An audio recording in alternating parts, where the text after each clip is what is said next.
Hey everyone, welcome to the hat shaping tutorial. I'm just going to show you how to shape the Mesquite style. It is our open crown flat brim hat. It is basically a blank canvas for you to shape it into whatever hat you want. So we're just going to start by adding steam and making sure it's soft enough to shape and press our fingers into the shape we want. If you need to add a little more steam, that's great.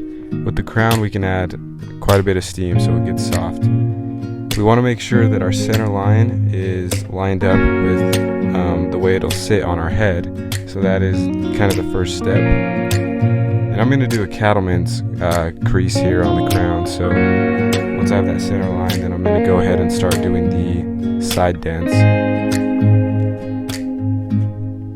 Now I can add some steam to focus on the other side dent.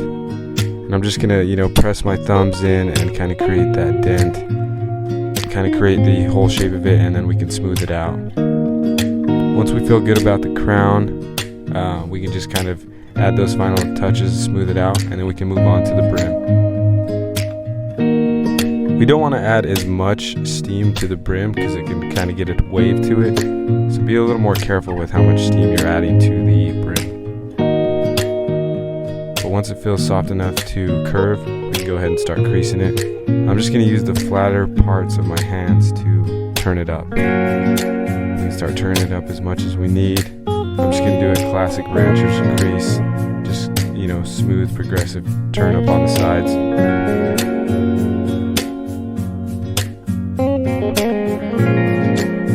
And just line it up with that center line again. Make sure it looks good so when it's on our head it's nice and straight. Molding it so it stays turned up.